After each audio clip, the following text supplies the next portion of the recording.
Humphrey, there you are. You shouldn't go running off like that, you naughty boy. Now come and sit down here.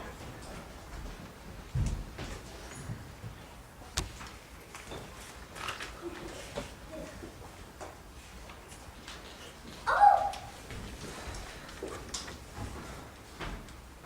Look, Master. An audience. Good evening, ladies and gentlemen, boys and girls. Good evening, good evening. Love the hat. Really easy.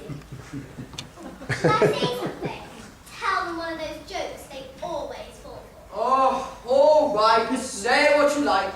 Can it be rude? Yes, but not too rude. Well, there was an Athenian, a Spartan, and a Corinthian, and they were sailing in a small boat across the Aegean. The Athenian was desperate for a pee. The Spartan was utterly constipated, hadn't been for days. Really painful, I should know. Whereas the Corinthian was in pain because of his enormous... No, not that one. Can't you see there's children in the audience? But why do I have to carry all the heavy luggage if I can't even tell the usual porter jokes? That's what happens in all the other Greek comedies. There's always a slave that carries the baggage. Just don't even go there. What a wretched life. You like my jokes, don't you? Yes, you do. That's a shame, because I've got some sugar. You like my jokes? Right, let's get this show on the road. Hey, in that. Doorman! Who's banging on my door like some wild censure? Who do you think you are? Hey, Xanthias, What? did you see? See what? Heracles, how scared he was of me. Yes, he seems quite petrified. Now, Heracles, my man, I'm a favour to ask from you. I'm sorry, but you just look so ridiculous. Where on earth do you think you're going, dressed like that? Well, brother, I have been reading Euripides, marvellous playwright, and his play Andromeda. And suddenly, a huge desire seized my heart. A huge desire? For a woman? Monkey dog? No, Man. no! Oh, please say I'm not doing a boy. Don't mock me, brother. I can't eat, I can't sleep, I can't think straight. I've eaten up with my desire for Euripides. But you do know he's dead. I love him. And he's still dead. I adore him. That doesn't change the fact he's dead. Gone. Finished. Well, I'll have to find him. What, down in Hades?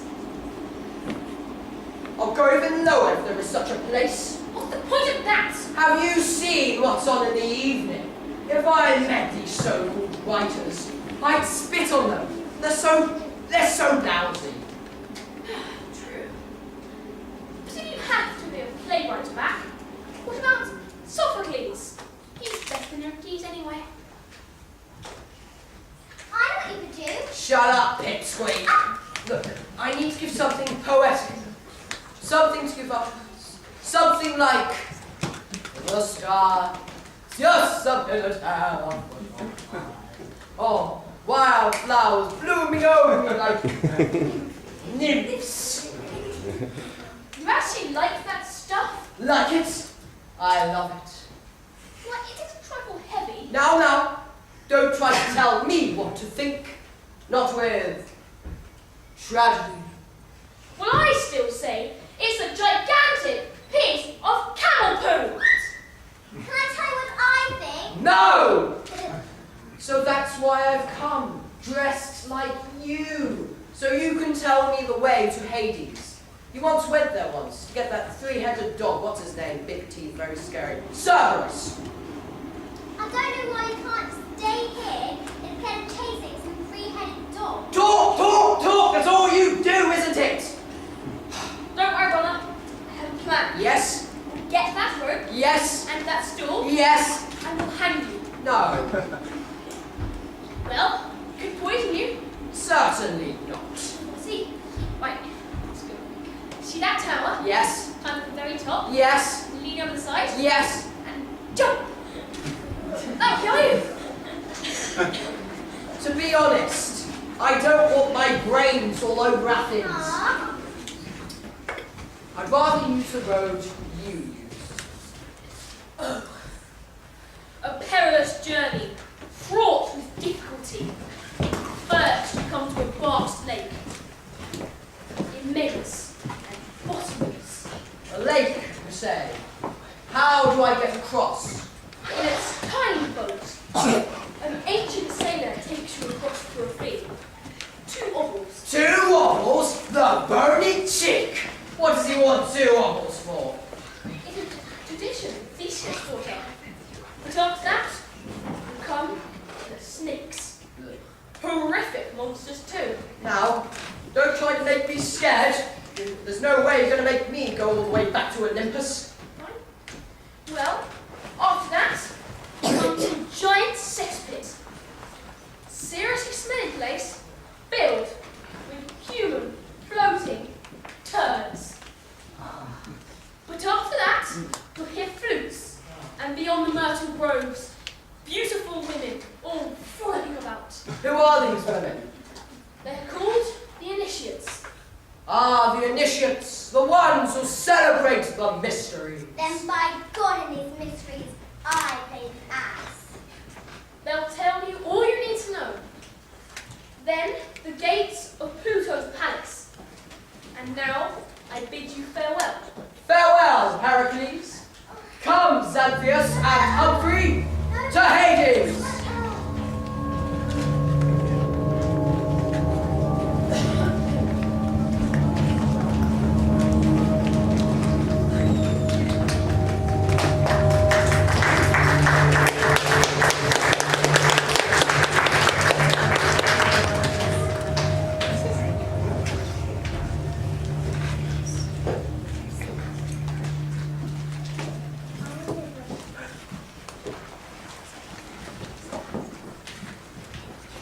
Now, that's my man and worthy slave. Let's get the boat. Ahoy there, me hearties!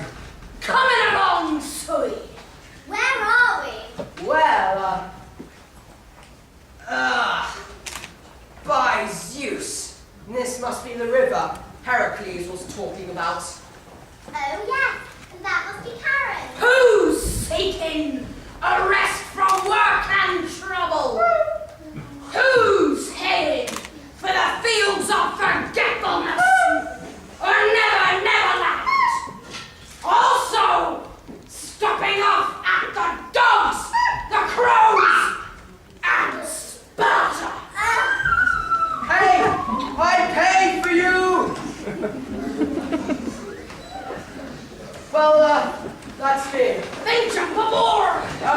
Is the crows a stop? Yes, by the gods, a special stop for you. Xanthias, hop in. I won't take that, slave. Can't stand slaves. Had a nasty accident in my youth with slaves. Smell too. Listen, Xanthias, does not smell. Wait, I take that back, it does smell. This one will have to take a little detour round the lake. Well, I like that. You got that? I got that. Grab them up.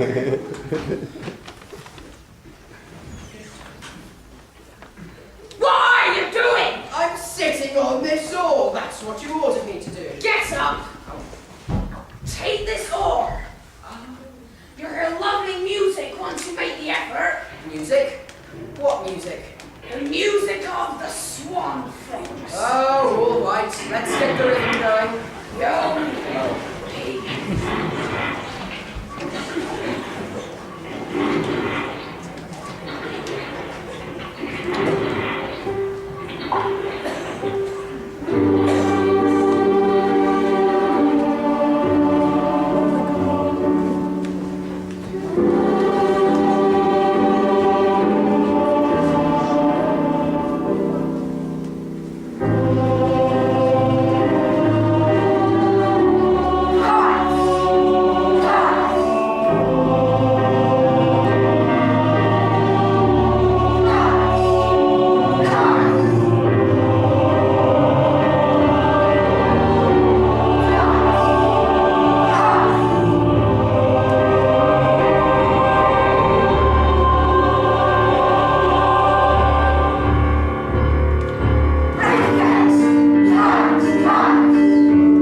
tunic torn and her breast is bare.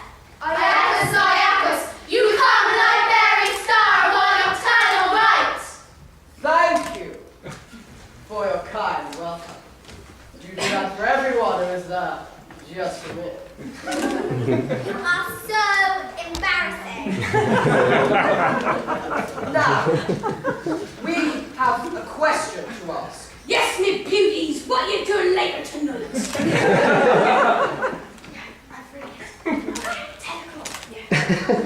You still here, Charon? Away with you. Actually, we were wondering where Pluto, the lord of the underworld, lives when he comes down here. We are strangers in these parts, and we do not know the way. No. We don't need that again. Well, you're right at this very door. Are you sure you don't want some more? Quite sure. Come on, girls. We know where we're not wanted. Let's keep our heart on. Sorry about them. Sorry about him. So, what's the local style of knocking here? Ha ha, very funny. The funniest joke I've heard in years. Hey in there, Dorky! Who is it? It's the great Pericles! Why? Come in. Why, you stinking swine! You shameless, arrogant bastard! You damn thief! You took my doggy! My lonely doggy! Cerberus! Oh, take it like a man! Got that, please, don't squeeze it! I now, I swear by all the gods, vipers will tear your bowels to pieces, and the rest of your innards will be dragged out and ripped to shreds by the Thracian gorgons. Just wait here, whilst I go to fetch them. What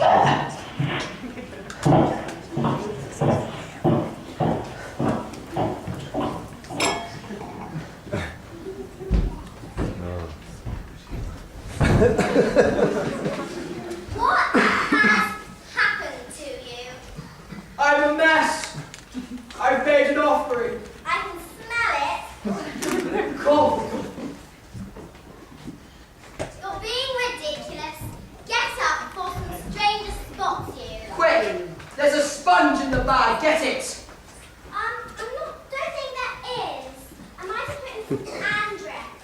I might have been too.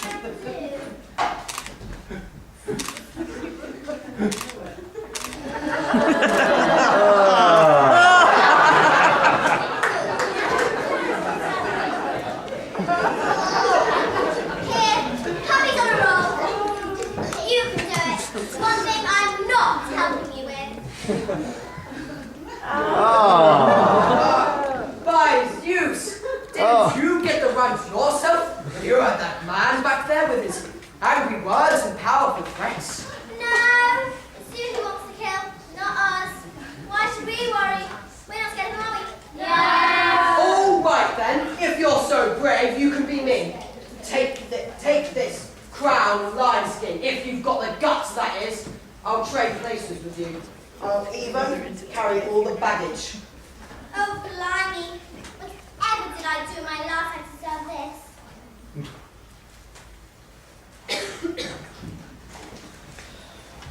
Now, give poor good Xanthian Hercules. See if I turn coward and act like you. Ha ha, very funny, your majesty. I'll carry the bags.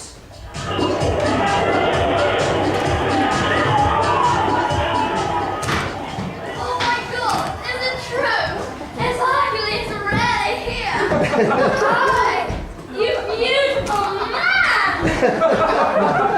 I love that lion skin. It's so you. Very kind, I'm sure. Would you please come in? The most beautiful one waits you right through that door. I appreciate it. There are lovely dancing girls just through there, waiting to caress and entertain you. What's that? Do you happen in my size? Well, midget somewhere in there. Please, just come in for a moment. Alright then, I'm coming in. I'm going to explore my inner self. Ready? You say, follow me and bring lunch. Hang on a minute! All this pretense. You can't be taking this so seriously, Xanthias. Take up the bag and bring it in. What? But you said I could be you. Yes, that was before I heard about these, dancing girls. I want witnesses. I entrust my lawsuit to the gods. Ha! What gods? To think you, a slave and mortal too, could play Heracles the Great. Sometimes you're so arrogant and stupid. All right, all right. Have it your way then. Ugh. Now, that would be funny, to see Xanthias, my slave, lying on linen sheets as he smooches some drunken girl and asks me, Dionysus, to empty his chamber pot. Now, Xanthias, I am going to explore my inner self.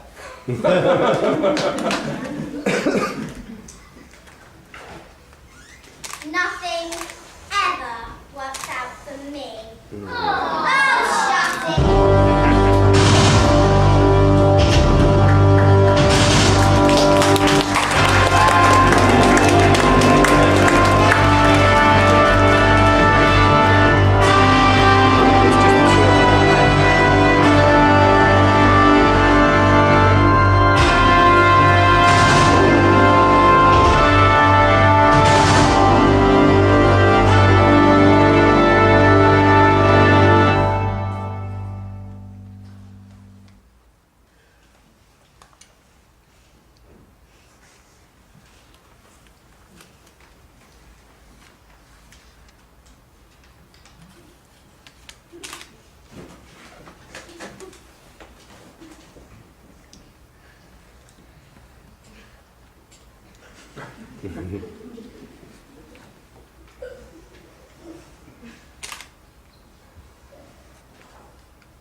It's boring being a guard.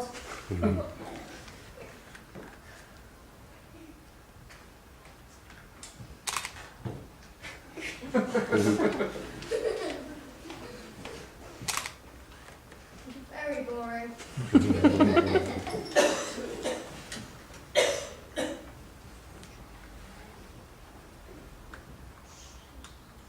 I wanted to be a judge, you know.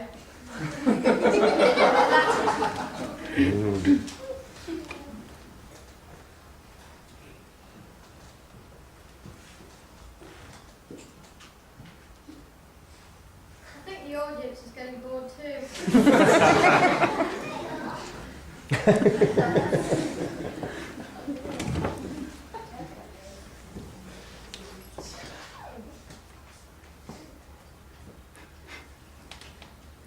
Well, go on then. Get guitar. Too risky. Go on. I'll come for you.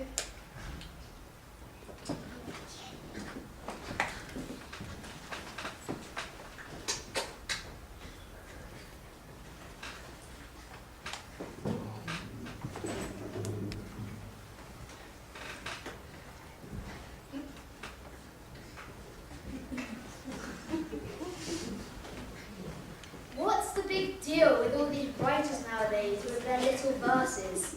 I mean, I'll think of a song right here and play it to you. Yeah, go on. Give us a song.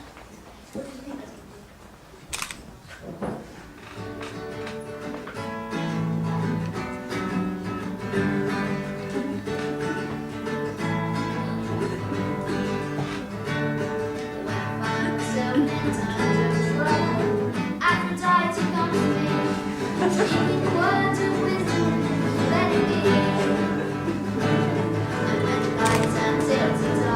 I get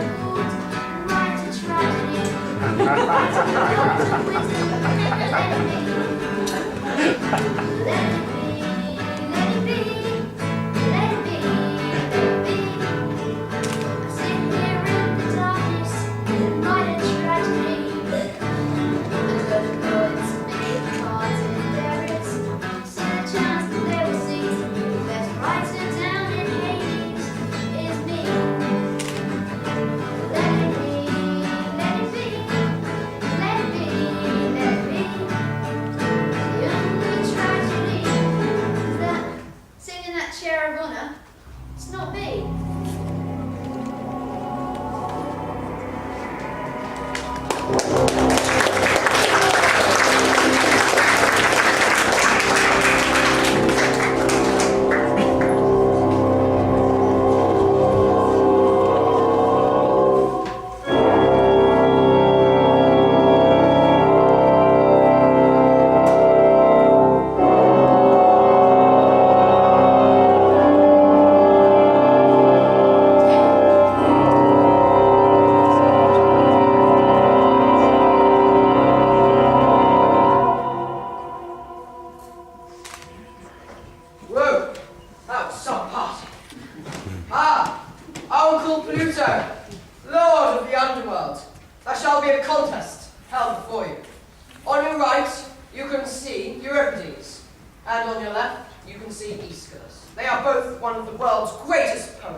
The poor characters just stood there in silence. To be honest, Euripides, I like that. Please me. Much better than the tripe these days you get that just babble on and on. It was a cheap trick, designed to keep spectators in their seats. True. Why are you fidgeting, Aeschylus? It was a court man! Nothing he ever said was clear. That's why his characters spend most of their time just repeating themselves. What sort of plays did you create?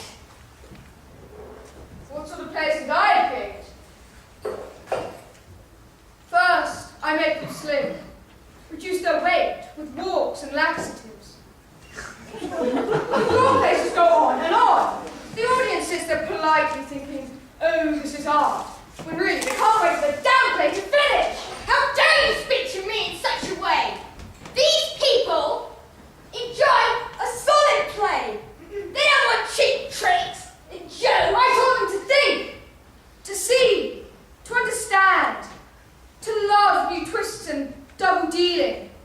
In short, to enjoy the theatre, not to turn it into some interminable sermon. Monstrous and a travesty. And I brought in domestic issues, a sense of real life, things that matter. Not all that turgid stuff you filled your plays with. Now, Aeschylus, I pray you speak and answer the charge. This trial enrages me. To have to answer such a man. Now, Aeschylus, do forget your pride and stubbornness. I wrote a play which penetrated the heart of war. Which one was that? 7 Against Thieves. Every man who saw it fell in love with war. Ah, yes. You made those Thebans more courageous in the war. And again, in my play, The Persians, it sent our youth into a deep yearning for victory, to be won by a feat of illustrious glamour. When you spout on in your overblown language, does this involve the teaching of useful things? We need to use language people use. Please, you 2-year-old. olds. Let's get on with the contest. Aeschylus, would you kindly recite for me the opening from your Oresteia? With pleasure. All right, let everyone, please, keep quiet. Thank you. O Hermes, underground, who oversees my father's power, be my rescuer, my ally, answering the prayers I make. I have come back and returned unto this land. Do you see some flaws in this? More than a dozen, But the whole thing's only 4 lines long. and each line has more than 20 mistakes. Right at the very start, he's made a huge mistake, as high as heaven. Recite the start again.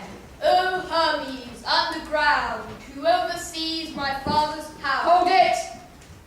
Orestes says this at the tomb of his dead father, does he not? I won't deny it. And since his father died a brutal death at the hands of his own wife, and by a secret trick, how can he claim Hermes watches over anything? That's not my sense. And his next line, what was it? My father's power, be my rescuer, my ally, answering the prayers I make. I have come back and returned unto this land. The skillful Aeschylus has just revealed the same thing twice. How so? Look at the verse, or I'll tell you. I've come back is followed by the word returned. Coming back and returning, they mean the same. You blithering idiot! They're not the same thing at all! And that line of verse has beautifully chosen words. On this heaped up burial mound, I pray my father hears and listens. It's there again. He's saying the same thing twice. To hear, to listen, to hear, to listen. It's obviously the same. All right then, Euripides. Why don't we read some of your lines then? All right. And if I say the same thing twice, with some extra padding there, or even some verse that doesn't suit the plot, then you may spit on me. All right. When you're ready. Oedipus, to start with, was a lucky man. As soon as no, he wasn't! But for his birth, Apollo said he murdered his own father! He wasn't even born, poor son! How can he be a lucky man right at the very start? Then he became most wretched of all men. No! He always was like that! As soon as he was born, he was left out to die! So he was burned for murder and killed his father! Then he married a woman who, as things turned out, was his mother! So he gouged out his eyes! He didn't become wretched, he always was wretched! It was his destiny! You ignorant! Come now, you two stupid squabblers! Now, stand beside the scales and don't argue for once. Now, hold on, and don't, I repeat, don't let go until I say the word cuckoo. Speak your lines into the scales. Would that Argo had never winged its way. Oh, rivers for chaos, cattle grazing forth. Cuckoo! Aeschylus' aside has gone much further down. How so? Because he put a river in it. He wet his words like wool sellers do. Whereas you put wings. Right, let me speak again and match me. Okay. Speak your lines into the scales once again. Persuasion has no temple except speech. Alone of the gods, death is no lover of gifts. Cuckoo! Aeschylus' aside has gone much further down. But I put in persuasion, and my line was beautifully expressed. Yes, but persuasion is light. Her brains are missing. And anyway, he put in death, the heaviest of harms. This is a hard contest. One spoke with such elegance, the other was so clear. I shall choose who the winner is by saying which one is pleasing to my soul. Do not forget the gods by whom you swore to take me home. Well, my tongue did make an oath, but I still made no stand. I choose Aeschylus. What have you done, you foulest of men? What have I done? I picked Aeschylus. Why not? Do you dare to look me in the face after you've done the dirtiest of deeds? I say, jolly good show. Come inside your Dionysus, What for? so I can entertain you before you go. An excellent idea, uncle. I will not say no. So now, farewell, Aeschylus. Go, save our city with your noble thoughts. That I will do. As my chair of honor, give it to Sophocles. He's the one that I will put in second place. Bear in mind that this rogue right here, this clown, this liar, will never occupy my chair. Not even by mistake. Ladies of mystery, guide his upward way, as your holy torches glitter and sway. Escort him with his own sweet charms. Glorify him with song and dance, and dance, and dance, and dance, and dance.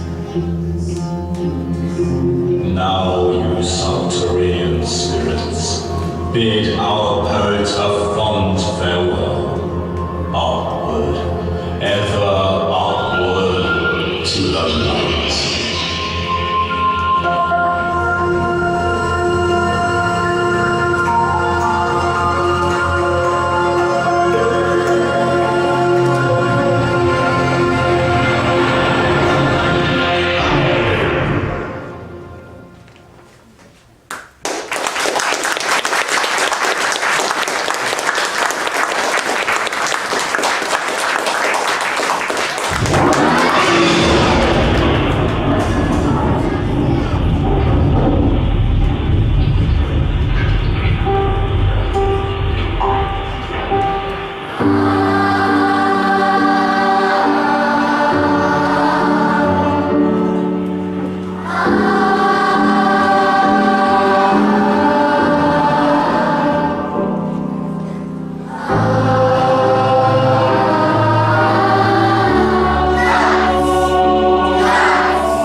students involved in this production. I have to say there have been times in the last couple of days when it has felt as though I've been coordinating 45 real-life frogs. I love you really. This performance did not exist 9 days ago. There was nothing. No student here had a script, and no idea that in 9 days' time they were going to be here. And we took a decision that we were going to throw together some kind of semi-improvisatory show. And a number of the lines that came out tonight, I heard for the first time. But having said that, every rehearsal has been different. And in fact, this has probably been the cleanest performance we have had. So tomorrow, can we just do kind of thing we normally? I think we've had a bit of a riot, which is, I think, very much in keeping with the original, which, if you read carefully, is very scatological and full of very low humour. We have enjoyed throwing it together. We've enjoyed being quite spontaneous. And a number of the lines, one of the lines I love, I think it was a simple line. I think the Greek says, or whatever it says in Greek, but the translation is who's there. And his version is, he's down in Hades. What's the local style of knocking down here? Well, it's almost Python-esque. It's lovely. I think this is what's been particularly pleasurable about this, the fact that everybody has been free to invent and create very much on the moment. And I'd like to think that's a quality that we bring in Hampton Court House, that kind of spontaneity. One, the ability to act as pressure, but two, just to throw in create as we go along, and it hasn't happened alone. I always forget who's been. Yes, Dominic Smith has been very helpful. He's been my co-director on this performance. We've also had enormous support from, the angel, Catherine Everest. Where she is, where is Catherine? Catherine, come on! This is the first time we've ever had Catherine on stage.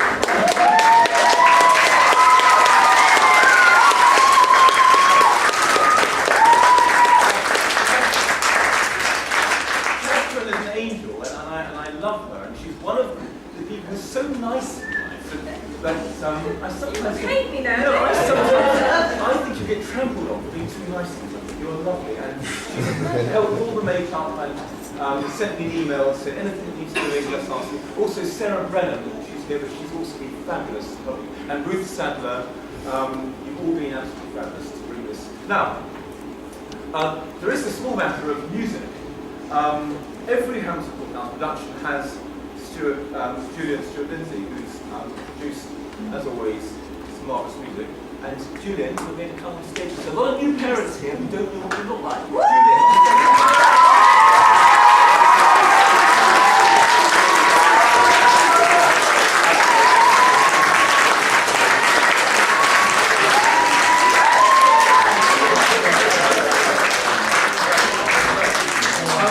Just a short story. Julian has been here since the very first day of Hampton Court House, back in September 2001. And he was officially employed as director of music teacher. As a teacher, yes. This is a true story that I have never revealed in public before. Back in September 2001, he did 1 day of teaching, and it was this room just through here. He came in and he said he'd been teaching a few classes, first day of term. And he came in a bit like Heracles, actually, or Dionysus, kind of a bit like this, and he just said, "Guy, I can't do it." I said, I thought I was going to be able to say, "Class, this is a prop sheet. Down. This is the minimum." He didn't do anything I wanted to do. And in fact, Julian just said, I'm sorry, but I can't do this, I quit. And I leave. First day. Actually, it was after the first hour. I cannot. However, somehow we've managed to keep Julian here.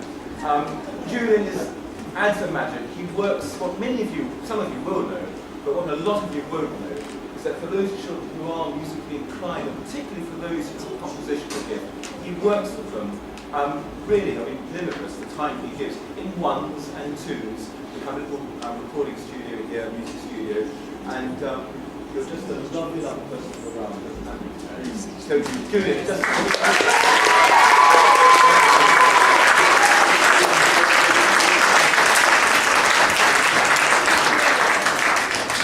By the way, if I can go back to the pedagogical move, the music was not entirely written by Julian Stewart Lindsay.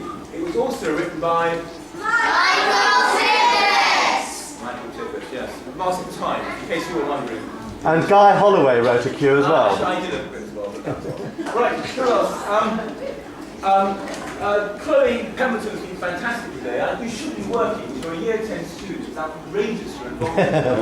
Why you're not Amelia and gate crashed this performance. Thank you very much for all the work that you've done. We have, keep getting everybody, Nikolai's wonderful, Brian's been wonderful, asking about Charlotte Riddell's. Yes, Charlotte Riddell, come up please, Charlotte.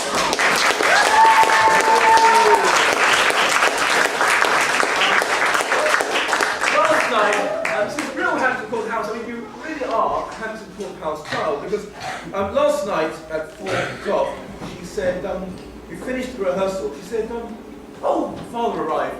Can we go to John Lewis? I was thinking Sunday, it's 5 o'clock. She said, oh, I was going to, we've got a play tomorrow, I have to prepare some costumes. Anyway, what happened is that somehow, I don't know how you managed it, you rustled up today all of these initiates costumes, sewed them and cut them with Chloe and Amelia. You should have been working. Well done, well done. So all of that is at the 11th hour, and also the stage management, that means organising everybody. This is a hopeless speech. All I can say is it's been wonderful. I think you've been fabulous. Really fabulous, and thank you for coming. And we're going to do it all tomorrow, but with the dirtier jokes tomorrow. Thank you very much.